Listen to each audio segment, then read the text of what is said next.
City's training ground at Hangman's Wood was the best of its kind in England, with several full-size pitches, an indoor training facility, a medical and rehabilitation area, saunas, steam rooms, gymnasia, physiotherapy and massage rooms, a number of restaurants, an X-ray and MRI clinic, hydrotherapy pools, ice baths, an acupuncture clinic, basketball courts, and a velodrome. There was even a TV studio where players and staff could be interviewed for London City football television. Hangman's Wood was, however, strictly off-limits to press and public on a daily basis, something the media hated. High walls and razor-wire fences surrounded our football pitches, so that training sessions could not be subject to the attentions of tabloid photographers with tall ladders and long lenses. In this way, bust-ups between players, or even between players and managers, which are sometimes inevitable in the highly charged world of modern sport. Who can forget the hugely publicized shoving match that took place between Roberto Mancini and Mario Balotelli in 2012? Were kept strictly private. And in view of what happened on that particular morning at Hangman's Wood, this was probably just as well. Not that there was usually much to see, as Joao Zarco preferred to leave training sessions to me. Like many managers, he liked to observe the proceedings from the sidelines, or even through binoculars from the window of his office.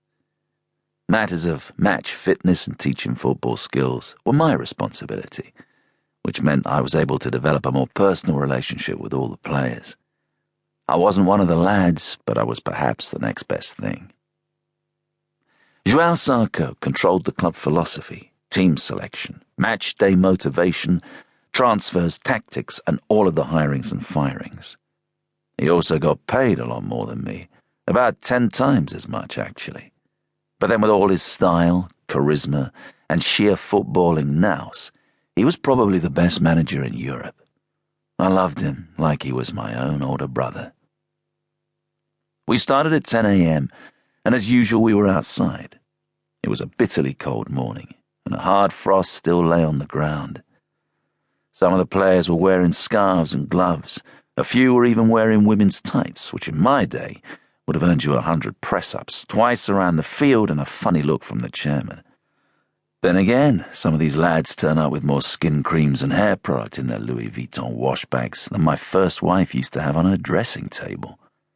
I've even come across footballers who refused to take part in heading practice because they had a Head and Shoulders advert to shoot in the afternoon. It's that sort of thing that can bring out the sadist in a coach. So it's just as well that I happen to believe you'll get further with a kick up the arse and a joke than you will with just a kick up the arse. But training has to be tough, because professional football is tougher. I'd just done a Parlav session with the lads, which always produces a lot of lactic acid in the system, and is a very quick way of sorting out who is fit and who is not. It's a 2-man relay, and a team version of a fartlek session. One man sprints 200 meters around the track to tag his partner, who has jogged across its diameter and who now sprints again to tag the same partner, and so on. That leaves most men gasping, especially the smokers. I used to smoke, but only when I was in the nick. There's nothing else to do when you're in the nick.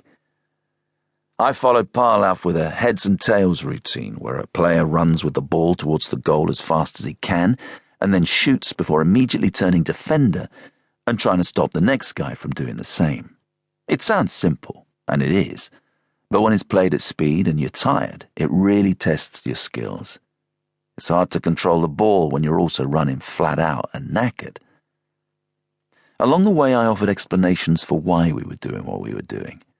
A training session is easier when you know what the thinking is behind it. If we're fit, we can open up the pitch and create space.